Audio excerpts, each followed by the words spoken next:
ಪ್ರಕರಣದಲ್ಲಿ ಸಂಕಷ್ಟ ಎದುರಿಸುತ್ತಿರುವ ಸಿಎಂ ಸಿದ್ದು, ಸಿಎಂ ಪರ ಹಾಡು ಹೊಗಳಿದ ಸ್ಯಾಂಡಲ್ವುಡ್ ಸಂಗೀತ ಮಾಂತ್ರಿಕ ಸಿದ್ದರಾಮಯ್ಯನವರು ನಿನ್ನೆ ಮೊನ್ನೆ ಹುಟ್ಕೊಂಡಿರೋ ಪುಡಾರಿ ರಾಜಕಾರಣಿ ಅಲ್ಲ. ಅಷ್ಟು ಇಷ್ಟು ಕಾಸು ತಿಂದ್ಕೊಂಡು ಮನೆ ಸೇರಿ ಬಿಡುವ ಜಾತಿಯವರು ಅಲ್ಲ. ಮುಡಾ ಸಂಕಷ್ಟದಲ್ಲಿ ಇದೀಗ ಸಿಎಂ ಸಿದ್ದರಾಮಯ್ಯ ಅವರು ಸಂಕಷ್ಟವನ್ನ ಎದುರಿಸ್ತಾ ಇದ್ದಾರೆ. ಸಿಎಂ ಪರ ಇದೀಗ ಹಾಡಿ ಹೊಗಳ್ತಾ ಇದ್ದಾರೆ ಸ್ಯಾಂಡಲ್ವುಡ್ ಸಂಗೀತ ಮಾಂತ್ರಿಕ ಸಿದ್ದರಾಮಯ್ಯನವರು. ನಿನ್ನೆ ಮೊನ್ನೆ ಹುಟ್ಕೊಂಡಿರೋ ಪುಡಾರಿ ರಾಜಕಾರಣಿ ಅಲ್ಲ.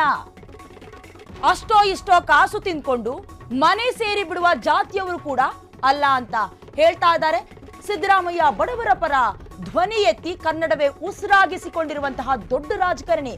ಅಂತವರನ್ನ ಕೆಳಗಿಳಿಸಿದ್ರೆ ಯಾರು ಪರ್ಯಾಯ, ಯಾರು ಕೂಡ ಇಲ್ಲ ಅನ್ನುವಂತಹ ಮಾತನ್ನ ಹೇಳ್ತಾ ಇದ್ದಾರೆ ಸಿಎಂ ಪರ ನಾದ ಬ್ರಹ್ಮ ಹಂಸಲೇಖ ಅವರು ಬ್ಯಾಟಿಂಗ್ ಬೀಸ್ತಾ ಇದ್ದಾರೆ. ಮೂಡಾ ಪ್ರಕರಣದಲ್ಲಿ ಏನೀಗ ಸಿಎಂ ಸಿದ್ದರಾಮಯ್ಯ ಅವರು ಸಂಕಷ್ಟವನ್ನ ಎದುರಿಸ್ತಾ ಇದ್ದಾರೆ. ಇದರ ಪರವಾಗಿ, ಇದರ ವಿಚಾರವಾಗಿ ಇದೀಗ ಸಿಎಂ ಪರ ಹಾಡಿ ಹೊಗಳಿದ್ದಾರೆ ಸ್ಯಾಂಡಲ್ವುಡ್ ನ ಸಂಗೀತ ಮಾಂತ್ರಿಕ ನಾದ ಬ್ರಹ್ಮ ಹಂಸಲೇಖ ಅವರು. ಅಂದ್ರೆ ಸಿದ್ದರಾಮಯ್ಯ ಅವರು ನಿನ್ನೆ ಮೊನ್ನೆ ಉಟ್ಕೊಂಡಿರುವಂತಹ ಪುಡಾರಿ ರಾಜಕಾರಣಿ ಅಲ್ಲ.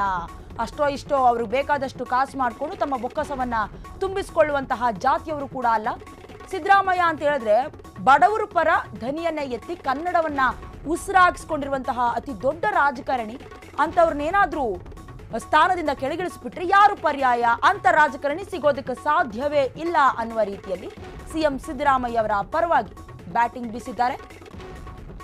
ಒಟ್ನಲ್ಲಿ ಏನು ಎಲ್ಲಾ ಕಡೆ ಕೂಡ ಒಂದು ಮಾತು ಕೇಳಿ ಬರ್ತಾ ಇದೆ. ಮೂಡಾ ಪ್ರಕರಣಕ್ಕೆ ಸಂಬಂಧಪಟ್ಟಂತೆ ಸಿಎಂ ಸಿದ್ದರಾಮಯ್ಯ ಅವರು ತಮ್ಮ ಸ್ಥಾನವನ್ನ ಬಿಟ್ಕೊಡ್ತಾರೆ ಅಂತ ಈ ಒಂದು ಸಂದರ್ಭದಲ್ಲಿ ಹಂಸಲೇಖ ಅವರು ಸಿದ್ದರಾಮಯ್ಯ ಪರ ಮಾತನಾಡಿರುವಂತದ್ದು. ಅಂದ್ರೆ ಒಂದು ರಾಷ್ಟ್ರಕ್ಕೆ, ಒಂದು ರಾಜ್ಯಕ್ಕೆ ಈ ರೀತಿಯ ಗುರುತುಗಳು ಒಂದು ದಿವಸದಲ್ಲಿ ಸಿಗಲ್ಲ. ಹಾಗೆ ಶ್ರೀಮಾನ್ ಸಿದ್ದರಾಮಯ್ಯನವರು ಅವರು ನಿನ್ನೆ ಮೊನ್ನೆ ಹುಟ್ಕೊಂಡ್ರು ಪುಡಾರಿ ರಾಜಕಾರಣಿ ಅಲ್ಲ. ಅವರು ಅಷ್ಟು ಇಷ್ಟು ಕಾಸು ತಿಂದ್ಬಿಟ್ಟು ಮನೆ ಸೇರ್ಕೊಂಡ್ಬಿಡ ಅನ್ನುವ ಜಾತಿಯವರಲ್ಲ. ಅವರು ಬಡವರ ಪರವಾಗಿ ಧ್ವನಿ ಎತ್ತಿ ಕನ್ನಡ ನನ್ನ ಉಸಿರು ಅಂತ ಬಂದಂತ ದೊಡ್ಡ ರಾಜಕಾರಣಿಯವರು. ಅವರು 40 ವರ್ಷಗಳ ಕಾಲ ಹೀಗೆ ಬೆಳೆದು ಬಂದು ನಮ್ಮ ಗುರುತಾಗಿದ್ದಾರೆ. ಅಂತವರನ್ನ ನೀವು ಕೆಳಗಿಳಿಸ್ತೀರಾ ಅನ್ಕೊಳ್ಳಿ, ಅಕಸ್ಮಾತ್ ಯಾರು ಪರ್ಯಾಯ?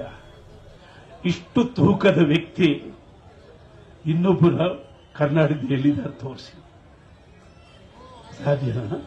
Never never.